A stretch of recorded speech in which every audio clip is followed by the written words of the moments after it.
Berapa banyak yang siap untuk belajar firman Tuhan? Roh Kudus tolong kami untuk percaya kepada setiap firman-Mu, untuk kami mengerti dan melakukannya. Karena hanya dengan cara itu kami bisa terus mengalami Tuhan di dalam hidup kami. Di dalam nama Yesus, amin, amin. Silakan duduk, pemirsa yang kasih oleh Tuhan. Berapa banyak yang minggu lalu diberkati oleh saudara Revi Halim. Wow. Dan bulan ini tema kita adalah Christ likeness. Bagaimana kita menjadi serupa dengan gambarnya Tuhan. Itu bicara di area karakter. Kita buka dulu ayatnya. Tapi saya akan coba link dengan tema bulan lalu, yaitu tentang Roh Kudus. Masih ingat di minggu pertama saya membahas tentang powerful Christian. Bagian yang pertama dibaptis oleh Roh Kudus. Kalau kita dibaptis oleh Roh Kudus ada 5 tanda yang mengikuti. Lalu di minggu ketiga saya bawakan Powerful Christian Part 2 diperlengkapi oleh Roh Kudus. Itu saya membahas bahwa enggak cukup kuasa, tapi kita juga perlu mulai melangkah di dalam karunia Roh Kudus. Dan saya coba gabungkan Christ likeness dengan Powerful Christian bagian yang ketiga. Jadi setelah dibaptis Roh Kudus, diperlengkapi Roh Kudus, kali ini kita dimurnikan oleh Roh Kudus. Dimurnikan artinya dibersihkan, disucikan, supaya kita jadi serupa dengan Tuhan. Kejadian 1 ayat 27, maka Allah menciptakan manusia itu menurut gambarnya. Menurut gambar Allah diciptakannya dia, laki-laki dan perempuan diciptakannya mereka. Jadi dari awal itu kita diciptakan serupa dengan gambar Tuhan, karakternya sama persis. Kemampuan untuk mengasihi, kemampuan untuk taat, cara berpikir, moralitas kita. Manusia yang pertama yang namanya Adam dan Hawa itu dikasih fasilitas dan diberi banyak kesempatan. Yang terjadi mereka melakukan dosa. Tapi Tuhan baik, dikasih kesempatan untuk bertobat. Sayangnya mereka tidak meresponi dengan baik. Akhirnya mereka diusir keluar dari Taman Eden. Nah, waktu mereka diusir keluar dari Taman Eden, bukan hanya hidup mereka edan, tapi kutuk memenuhi hidup mereka. Dan kutuk itu banyak sekali. Hubungan dalam keluarga, lalu apalagi ekonomi yang sulit. Dengan berpeluh engkau akan mencari makan seumur hidupmu sampai engkau kembali lagi ke tanah. Itu kita bisa baca di Kejadian 3. Nah, Bapa di surga melihat keadaan anak-anaknya seperti itu, kasihnya itu begitu luar biasa. Dia nggak mau manusia binasa, dia utus anaknya, siapa namanya? Yesus. Turun ke dunia ini, mati di kayu salib, lalu dia bangkit dan naik ke surga. Tujuannya supaya kita diselamatkan, supaya kita dipulihkan. Sebelum Yesus naik ke surga, dia bilang begini, aku gak akan meninggalkan kamu sebagai yatim piatu, tapi aku akan mengirimkan Roh Kudus. Roh Kudus akan menolong kamu, Roh Kudus akan menghibur kamu, Roh Kudus akan memimpin kamu kepada seluruh kebenaran. Yohanes 14, Yohanes 15, Yohanes 16. Dan di kisah 1, Yesus larang mereka pergi sebelum mereka dibaptis oleh Roh Kudus. Kita belajar dari 3 baptisan apa aja? Baptisan air, baptisan Roh Kudus, baptisan api. Jadi Roh Kudus itu kasih kita kuasa. Ditulis lagi biar ingat ya, saya coba sarikan lagi. Roh Kudus kasih kita kuasa. Untuk yang pertama, stop dosa. Yang kedua, untuk start hidup benar. Coba bilang sama-sama stop. Bilang sama-sama start. Oke. Tapi setelah kuasa itu diberikan, karunia itu dilepaskan dalam hidup kita, kok nggak mirip Yesus? Karakternya masih sama, nggak tanggung jawab, nggak jujur, nggak hidup kudus, masih kasar, masih pelit. Karena ternyata Kita tuh ikut Tuhan kan gak langsung lahir baru kan. Ikut New Life, Baptis Roh Kudus lahir baru. Menghidupi dunia ini selama 30 tahun, 40 tahun, 50 tahun. Jadi hidup yang lama itu perlu dibersihkan. Jadi kalau mau jadi powerful Christian, goalnya begini, jadi serupa dengan Yesus. Untuk jadi serupa dengan Yesus harus dimurnikan. Nah ini yang kita mau belajar. Kita akan belajar tentang baptisan api. Emas itu harus dibakar dalam api, dimurnikan supaya keluar emas murni. Yang murni, yang asli, harganya lebih mahal, lebih berkualitas. Matius 3 ayat 11. Aku membaptis kamu dengan air sebagai tanda pertobatan, tetapi ia yang datang kemudian daripadaku, yaitu Yesus, lebih berkuasa daripadaku, dan aku tidak layak melepaskan kasutnya. Ia akan membaptiskan kamu dengan Roh Kudus dan dengan api. Apa sih artinya baptisan api? Jadi kuasanya sudah ada, sudah bisa stop buat dosa, sudah bisa mulai hidup dalam kebenaran. Tapi dalam perjalanan kita menjalani kekristenan, baptisan api itu bicara gini, kita dimurnikan, dibersihkan sampai rupa Kristus kelihatan dalam hidup kita. Untuk itu saya minta dengan hormat, ambil waktu sebentar, lihat kiri kanannya, sebentar aja, lihat sebentar. Lihat sebentar. Kenapa ini terakhir kalinya kita lihat mereka dalam rupa dunia? Mulai besok, mulai lusa, minggu depan, bulan depan, tahun depan. Beda, lihat Yesus. Di PIK ini banyak banget Yesus menyebar sampai ke seluruh Jakarta. Kayaknya pada kurang excited ya jadi serupa dengan Yesus. Ya boleh pilih sih, kalau nggak serupa Yesus, serupa siapa? Ih mama gitu setan kata mama saya. Serupa dunia lebih halus lama. Ya di balik dunia ada setan. Oke, baptisan api adalah yang pertama pemurnian dari hidup lama. Apa sih yang dimurniin? Yang pertama dunia. Kita tinggal di dunia, tapi jangan duniawi. Siapa yang merasa dirinya masih duniawi? Jawabnya dalam hati. 1 Yohanes 2 ayat 15-16. Apa sih dunia? Sebab semua yang ada di dalam dunia yaitu keinginan daging. Kita bahas di nomor 2. Dan keinginan mata. Nah mata ini yang bisa buat kita jadi gak serupa Yesus. Itu perlu dimurnikan oleh api. Baptisan api bicara mengenai proses.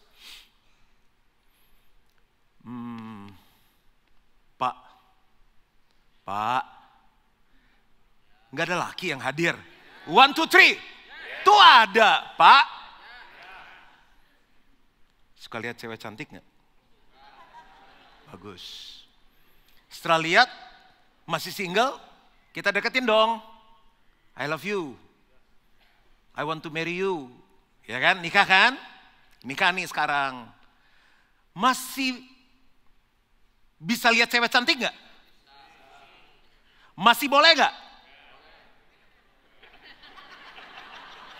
Oh kalau gak boleh susah sekali hidup Bapak. Begitu ada cewek, tutup. Kita jadi agak norak. Tapi lebih dari itu gak boleh. Nah masalahnya kalau kita gak lewatin proses, cewek yang cantik kita lewatin itu, kita lanjutkan dalam hubungannya lebih dalam. Resminya sih satu istrinya, pacarnya dong, temen jalannya dong, dan lain-lainnya. Nah akhirnya Kristen tapi kita gak bisa lihat Yesus dalam kehidupannya. Saya ambil contoh yang ekstrim aja ya. Kalau ibu-ibu matanya bagus semua. Bu, apa sih sumber masalah dalam rumah tangga?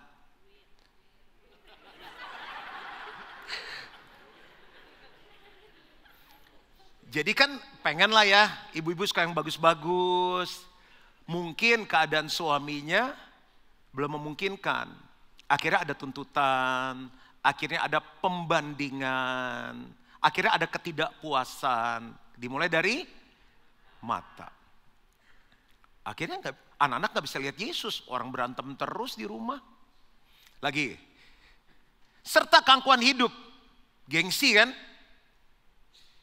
Kalau yang jemaat Gilgal tuh pride-nya tinggi gak sih? Bapak Ibu kalau tidur semalaman nih, di satu kamar atau 5 kamar? Ranjangnya berapa? Gulingnya berapa? Kalaupun kita punya kamar, rumah kamarnya 15, kan mah kita tidur 8 jam. Hari ini kita per jam pindah ke 8 kamar yuk. Atau kita bikin kamar gedean ada 8 ranjang, kan enggak. Ibu-ibu bawa tas berapa? Tadi naik mobil berapa mobil? Kita pengen rumah lebih banyak, enggak salah, investasi. Mobil lebih banyak, uang lebih banyak, harta lebih banyak, diamond lebih banyak, status lebih naik. Cari mulai yang branded. Enggak ada yang salah beli barang brand, tapi hatinya apakah untuk nunjukin gengsi atau memang karena saya suka? Ya karena saya invest. Nah, di titik inilah saat kita mau mulai naikin gengsi, rupa Kristus nggak ada dalam hidup kita karena kita mulai memakai banyak cara untuk menaikkan gengsi kita. Problem terjadi. Ini yang mau dibersihkan. Dan dunia ini sedang lenyap dengan keinginannya. Jadi orang yang duniawi itu akan lenyap. Lenyap apa sih artinya? Hilang. Makanya ada pernikahan masih tinggal satu rumah suami istri tapi udah gak ada cinta. Cintanya hilang. Makanya perlu dimurnikan dengan api, dengan proses supaya duniawi itu hilang selama kita tinggal di dalam dunia.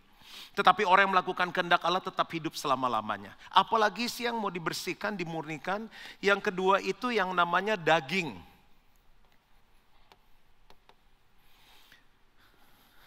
Perbuatan daging telah nyata yaitu percabulan. Itu perlu dibersihkan. Bisa merusak rumah tangga. Orang cabul gimana teman-temannya bisa lihat Yesus. Orang cabulnya barengan kok. Kecemaran, kotor, hidupnya hawa nafsu. Umur nambah, nafsu nambah. Penyembahan berhala. Taruh banyak hal di atas Yesus. Harusnya Yesus nomor 1. Sihir itu bicara mengenai manipulasi, dominasi, intimidasi. Ini baptisan api harusnya bisa berapa seri. Saya coba disederhanakan dalam satu sesi. Amarah. Marah boleh nggak? Marah dosa nggak? Yang dosa adalah amarah. Apa itu amarah? Marah yang ditambahin A. Artinya apa? Marahnya berseri. 10 tahun lalu masih diulang, diungkit. Marahnya berseri, marahnya nyimpen. Marahnya bukan hanya mulut, ekspresi, mulai main sama ya. Itu ditambahin A. Marah normal, kalau enggak kita bukan orang. Papa nggak pernah marah ya? Marah. Kemarin tuh papa marah. Yang mana yang papa bilang nih? Papa marah. Loh kok gitu? Agak kali papa marah. Kepentingan diri sendiri, egois. Kasihan istri-istri kalau punya suami egois. Papa selalu benar. Itu peraturan nomor 1. Peraturan nomor 2. Dengar baik-baik. Kalau papa buat salah, lihat peraturan nomor 1. Papa selalu kasihan tuh istri sama anak-anaknya.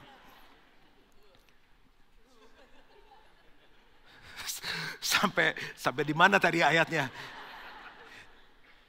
Kepentingan diri sendiri, egois, percideraan, roh pemecah. Dia sih nggak kemana-mana siram bensin, bawa pedang, wah, bubar enggak. Sederhana, pemecah tuh dari mulut. Gak nyangka ya. Apa sih lu? Kenapa? Gue kemarin pergi sama dia 3 hari. Terus udah gak enak diceritain. Yang gitu tuh suka bikin penasaran. Lu kayak temen baru kenal aja cerita lu. Lu aja yang tahu ya. Jadi kan gini kemarin. Pecah tuh kelompok. Apalagi? Kedengkian, kemabukan. Gak mau lihat ke sini, lihat belakang. Yang masih suka mabok angkat tangan. Masih ada gak? Mesti dibersihkan tuh. Pesta pora dan sebagainya. Terhadap semuanya itu kuperingatkan kamu seperti yang telah kubuat dahulu. Bahwa barang siapa melakukan hal-hal demikian, ia tidak akan mendapat bagian dalam kerajaan Allah. Kerajaan Allah nggak dapat apa-apa. Gimana mau powerful Christian? Lagi yang berikutnya adalah dosa. Kok bisa depannya D semua ya? Ini yang mau dibersihkan nih. Dunia, daging, dosa. Sebab upah dosa ialah maut. Maut itu apa? Mati. Mati masuk neraka, lagi hidup mengalami neraka. Tetapi karunia Allah hidup yang kekal dalam Kristus Yesus Tuhan kita. Dosa itu narik ke bawah.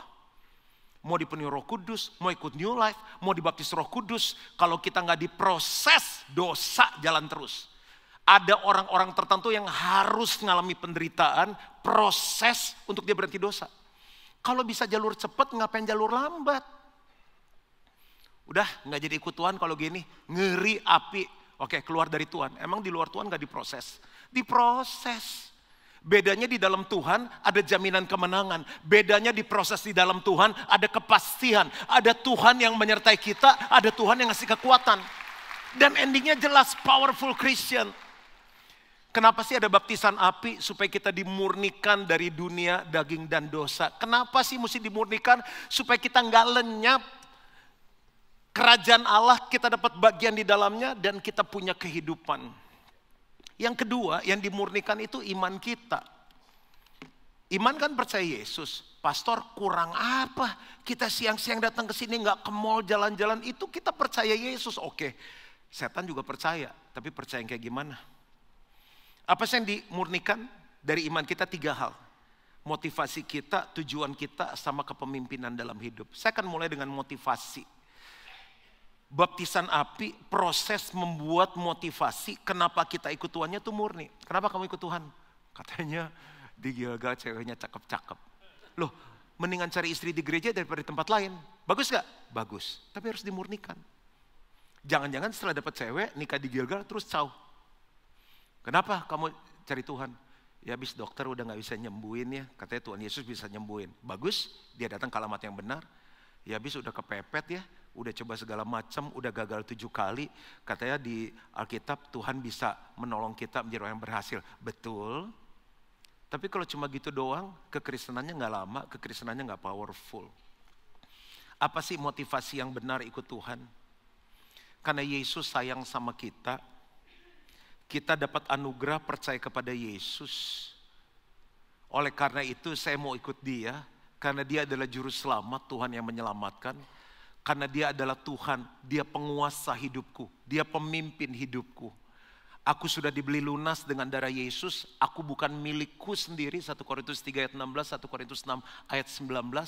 Apa yang Tuhan mau aku ikut. Itu motivasi yang benar ikut Tuhan. Itu lewat proses, lewat pemurnian api, baru orang bisa punya motivasi seperti itu. Yang kedua adalah tujuan yang baru. Semua yang kita lakukan adalah untuk menyenangkan Tuhan. Masih ada orang Kristen ikut Tuhan untuk menyenangkan kita. Bikin cabang dong, jangan dipik jauh. Jauh. Kenapa? Biar nyaman deket rumah. Kebaktian jangan panjangan, pendek aja. Jangan terlalu banyak program. AC jangan terlalu dingin. Khotbah jangan terlalu banyak bercanda. Pujian jangan terlalu banyak bule. Emang waktu kita muji Tuhan yang disenangkan kita atau Tuhan sih? Tuhan. Emang kalau kita dengar khotbah harus selalu enak. Obat juga gak enak, pahit, tapi kita harus minum. Olahraga enak apa? Ada yang memang udah senang olahraga kayak aku. Tapi di awal olahraga kan gak enak. Apalagi kalau udah libur gini nih, ke Batam, ntar kemana, pelayanan gak bisa. Kemarin Sabtu sore, habis pemberkatan nikah, aku latihan leg day loh. Makanya fallback Instagram kakak tuh. Wah tuh, wah 2. Saya bilang besok saya khotbah loh seharian. Enggak apa-apa, justru kuat Pak katanya. Wah udah. Kita pengen sesuatu yang menyenangkan diri kita sendiri. Sedangkan tujuan hidup yang benar, segala sesuatu fokusnya untuk menyenangkan Tuhan. Menikah supaya Tuhan disenangkan. Istri kita harus lihat Tuhan dalam hidup kita. Kita sekolah, punya nilai pinter, punya nilai tinggi, kita pinter, sukses supaya Tuhan dipermuliakan. Masa anak Tuhan bodoh? Ya enggak? Bro, kalau ini gimana? Gue gak tahu ya. Aduh gue gak tahu ya, apa-apa gak tahu. Kita bangun perusahaan jadi besar, bukan untuk gengsinya kita. Supaya dengan berkembangnya perusahaan banyak orang bisa kerja sama kita, dapat lapangan pekerjaan. Kita bisa muridkan karyawan-karyawan kita.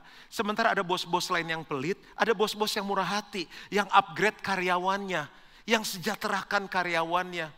Lalu dengan keuntungan yang lebih itu, kita bisa pakai membangun kerajaan Tuhan, menolong banyak orang, dan Tuhan disenangkan. Itu tujuan yang benar, itu dimurnikan lewat baptisan api. Kalau enggak, percayalah, kita pengen semua dalam hidup nyenengin kita. Anjing kalau nggak lucu, kasih orang. Anjing pun harus nyenengin kita. Semuanya harus nyenengin dia. Yang ketiga adalah tuan yang baru. Kita dimurnikan dengan baptisan api supaya tuannya baru. Kepemimpinannya bukan kita, tapi Yesus. Tuhan yang berdaulat penuh atas hidup kita. Masih banyak orang Kristen merintah Tuhan. Tapi harusnya Tuhan yang perintah hidup kita. Apa yang Tuhan katakan, yes, aku lakukan. Nah, hanya baptisan api, hanya pemurnian yang bisa buat kita shifting, berpindah. Dari kita jadi bos, menjadi Tuhan yang jadi bos dalam hidup kita. Nah, pemurnian ini terjadi lewat yang namanya proses. Coba bilang sama-sama proses. Emang proses ada yang enak? Nggak enak. Kalau proses tuh kita langsung kebayangnya sakit, nggak enak, lama, panjang, nggak nyaman, betein. Ada dua, yang pertama pencobaan, yang kedua adalah ujian. Nah, pakai contoh saya sendiri lah ya. Ini Juan Mogi, JM. Goal kita Powerful Christian jadi serupa Yesus kan? Salib bisa sama nih, JC, Jesus Christ. Kita jalan dalam hidup kan? Misalnya kata hidup kita 80 tahun. 80 tahun jadi Kristen, tapi nggak berkuasa jadi orang Kristen, nggak jadi dampak, nggak serupa Yesus. Orang bilang, oh dia Kristen, sama aja kayak kita ya. Oleh karena itu, kalau kita mau sungguh-sungguh bertumbuh, Tuhan pakai yang namanya ujian. Coba bilang sama-sama ujian. Yang kedua pencobaan.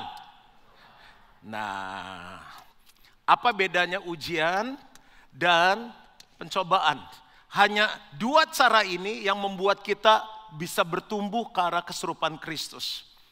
Ujian itu datangnya dari Tuhan. Pencobaan datangnya dari diri sendiri atau dari setan. Ujian membawa kita naik dalam kehidupan.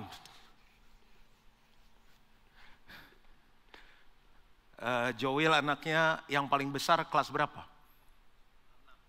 Kelas 6 SD. Ujian bulan apa? Oh, udah selesai. Udah praktek. Habis ujian selesai, naik ke kelas berapa? Ujian lagi naik ke berapa? SMP 2. Ujian lagi naik ke berapa? 3. Kalau ujiannya gagal, yang kelas 6 SD, dia ada di mana? Kelas 6 kan? Kamu sebagai bapak lebih senang anakmu kelas 6 SD terus, kamu sharing di sel, anak saya tuh ya, 4 tahun loh di 6 SD. Kalian gak ada seperti anak saya kan? Yang kamu bangga adalah kalau dia naik kelas. Bisa coba anakmu naik kelas tanpa ujian? Bisa dong. Beli sekolahnya. Jadi sekolah kamu, khusus anak kamu gak pakai ujian. Papa langsung wisuda langsung. Kelas 3 SMA. Siapa yang di sini anak bapak di surga? Kita pengen anak kita naik kelas. Gak ada anak kita yang tinggal kelas, terus papa bangga, kamu kelas 6 SD terus. Atau Pak, aku tahun ini gak naik kelas. Kenapa? Aku kurang pintar, aku diturunin kelas. Ya, itu baru anak papa. Siapa yang orang Kristen terus jalan di tempat, gak pernah bertumbuh, gak pernah kelihatan Yesus dalam hidupnya, karakternya gitu terus. Hari ini bertobat. Bersyukur kalau ada ujian, karena ujian bawa kita naik kelas. Tuh Powerful Christian, ujian bawa hidup kita naik, tapi pencobaan bawa hidup kita turun. Dicobai lagi, ditawarin minum lagi, mabok lagi. Ditawarin yang genit-genit, jatuh lagi percabulan. Apalagi bedanya ujian sama pencobaan. Ujian awalnya pahit, endingnya manis. Pak Guru, ujiannya terlalu jarang, bikin dong sehari 3 kali. Aku benar-benar suka sekali ujian. Nggak ada. Kalau bisa setahun sekali ujian, bagus. Tapi waktu dia lulus, wisuda, lempar apa tuh? Toga. Wah, kalau zaman kita masih yang semprot-semprotan itu norak banget kali sekarang ya. Wah sampai baju tanda tangan dong, tanda tangan begitu udah. Pahit, manis. Pencobaan, depannya manis. Endingnya pahit. Coba deh genit-genitan, selingkuh-selingkuhan. Semua dosa manis, ujungnya pahit. Nah, lewat ujian dan pencobaan ini kita dimurnikan, dibersihkan sampai serupa dengan Yesus. Ujian membawa kita dekat dengan Tuhan. Pencobaan membawa kita dekat dengan dunia. Makanya ada orang Kristen yang setiap kali dicobain gagal, ya duniawi. Kristen sih, nggak bisa jadi powerful Christian. Ujian tuh kayak gimana sih? Tuhan izinkan secara ekonomi kita dibentuk, diproses. Supaya kita yang tinggi hati, jadi rendah hati. Kalau orang tinggi hati kan rata-rata sombong. Jalan juga beda. Uang triliun sama uang ratusan ribu, jalan tuh beda. Beda. Manggil lagi. Terlalu lama kamu, lain kali bapak gak usah begini, bapak coba begini, kamu udah harus tahu. Itu udah triliun uangnya. Kalau yang ratusan ribu kan, Pak tolong dibantu deh Pak, tolong Pak. Beda. Makanya sering kali diizinkan agak seret sedikit supaya rendah hati. Pernah sakit gak? Masa dari infus masih galak? Ini yang bener dong, bening terus. Enggak, biasa kalau infus sudah lemas, sudah pasrah Tuhan. Hanya aku dengan engkau, udah begitu. Kadang diizinkan sakit, diizinkan krisis, itu lagi membersihkan kita. Difitnah, disalah mengerti, ditusuk dari belakang. Hal-hal yang gak enak dalam hidup cuma membersihkan kesombongan, membersihkan iri hati, membersihkan percabulan, membersihkan kenajisan dari hidup kita. Pastor itu ada orang hidupnya enak-enak aja, banyak duit, terus gak pernah mau Tuhan suruh apa melayani juga dia gak mau lah. Pokoknya udah gitu aja, dia enak-enak aja hidupnya. Benar, tapi bukan powerful Christian. Dan setiap tindakan kita akan dipertanggungjawabkan pada hari penghakiman. Jangan lihat orang sekarang, lihat garis finish. Akan dibedakan mana lalang, mana gandum. Mana orang beribadah kepada Allah dan orang yang tidak beribadah kepada Allah. Orang yang takut akan Tuhan dan tidak takut akan Tuhan. Pasti ada perbedaan. Lalang dan gandum gak bisa ketahuan sekarang, cuma nanti di garis akhir. Makanya mendingan dimurnikan oleh api. Panas, sakit, tapi harus supaya rupa Kristus nyata dalam hidup kita. Saya tutup dengan ini. Gak bisa lari nih. Kalau lari di dunia juga pasti ngalami pencobaan, lebih gila pencobaannya. Sekarang ada Tuhan yang jaga. Ujian ada. Respon kita 3. Dan saya selesai di sini. Yang pertama bersyukur. Bersyukur. Coba bilang sama-sama, terima kasih Tuhan. Yang semangat dong, 2, 3. Terima kasih Tuhan. Ada anak yang mau sekolah, papanya gak mampu sekolahin. Kita lagi masuk sekolahnya Tuhan. Kalau ada ujian, berarti kita anak yang disayang. Berarti setelah ujian akan naik kelas. Naik kelas. Naik kelas. Suami kita gak berubah-berubah. Jadi Pak, setelah pacaran itu, promosinya hanya berlaku 1 tahun 7 bulan. Dimulai 1 tahun ke 8 bulan, bulan November, tanggal 17 jam 5 sore dia berubah total Pak, sampai sekarang. Pengen aku setrum suamiku Bu. Ada orang mau cari suami susah, ibu punya suami. Coba bilang sama-sama. Terima kasih Tuhan, ya ampun baru diajarin tadi. 1, 2, 3. Katanya ekonomi mau naik. Ini masih begini, bahkan agak merangkak sedikit. Kayak agak kepaksa, terima kasih Tuhan. Ya gak ada cara lain. Bersyukur karena kita on the right track. Di jalur yang benar, lagi jalan di jalur yang benar. Yang kedua adalah bersuka cita. Aneh loh pastor, masa lagi ngalami ujian ini bersuka cita. Coba bilang sama-sama, puji Tuhan. Lebih semangat lagi, puji Tuhan. Karena kita anak yang disayang sama Tuhan. Semua orang tua pengen anaknya kayak papanya. Aduh Pak, gak usah kirim jauh-jauh ke Amerika lah Pak, jauh Pak. Papa dulu, wah. Ayo olahraga sama Papa, lupa males Pak. Papa itu pagi udah bangun. Papa tuh pengen banget anaknya kayak papanya. Bahkan lebih dari papanya. Puji Tuhan, kalau lagi ada ujian-ujian, tantangan-tantangan yang rasanya gak nyaman secara daging. Itu proses pemurnian, baptisan api untuk kita naik level. Dan yang ketiga berdoa, 3B. Bersyukur, bersukacita, berdoa. Nah doanya jangan kayak gini. Tuhan, kurang apa lagi? Gereja tiap minggu, pelayanan tiap minggu, perpuluhan tiap bulan. Bahkan tuh waktu lebaran kemarin gak ada kebaktian onset.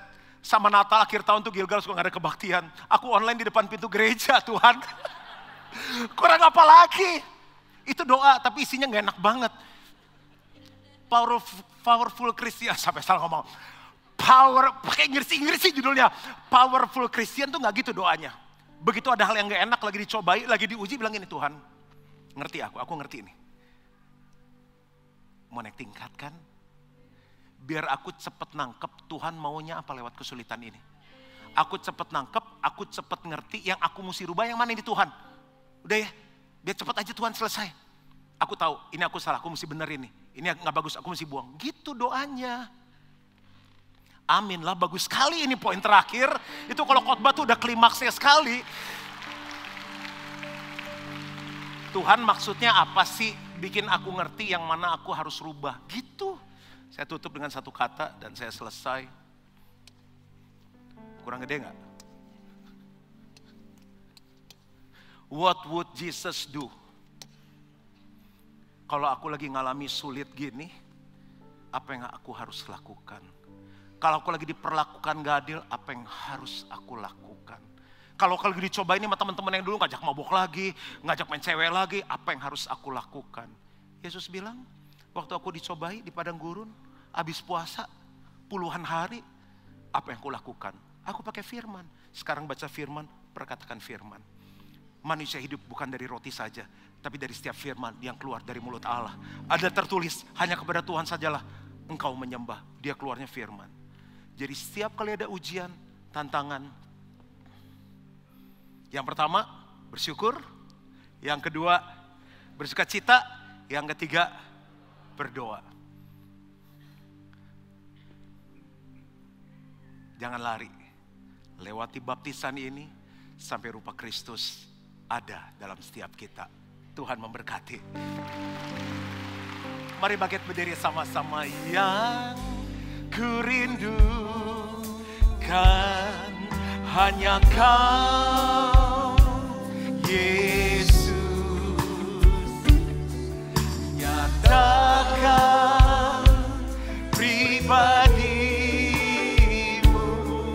dalam hidupku. Jadikan ini doa kita sama-sama. Yang ku dambakan menjadi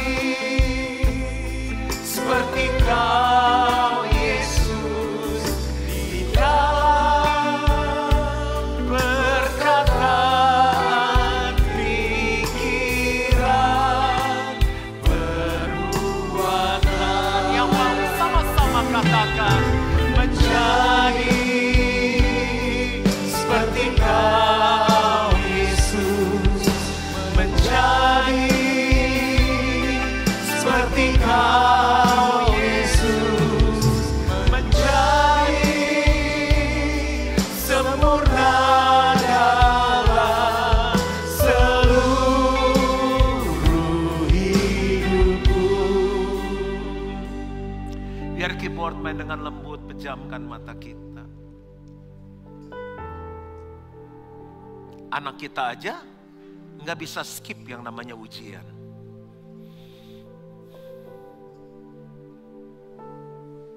Siapa yang hari-hari ini lagi mengalami masa-masa sulit? Duh, godaan kok kayaknya banyak banget ya, bisa baptis Roh Kudus, malah temen yang lama pada datang. Bertahan. Itu proses pemurnian sampai engkau menang. Dari baptis Roh Kudus malah susah nih, penjualan turun. Ada-ada aja. Bersyukur, bersuka cita, dan berdoa, Tuhan, ayo Tuhan, mau ngajarin apa? Biar aku cepat ngerti, cepat nangkep, aku mau cepat berubah. Siapa yang hari ini dengar firman dan bilang, enggak pernah kepikir, itu goal yang harus aku kejar, menjadi serupa Yesus. Kalau saudara mau jadi serupa Yesus, taruh tangan kananmu di dadamu. Pilihannya cuma satu, serupa Yesus atau serupa dunia. Roh Kudus kasih kekuatan saat mereka mengalami ujian. Yang gagal bangkit, tapi setiap mereka menang. Yang lagi dicobai, mungkin mereka jatuh tapi bangkit lagi. Tapi mereka akan keluar sebagai pemenang. Gilgal dilihat bukan karena gedungnya, tapi jemaatnya ada rupa Kristus di dalamnya. Aku minta ini di dalam nama Yesus, dan setiap kita yang percaya sama-sama katakan, amin, amin.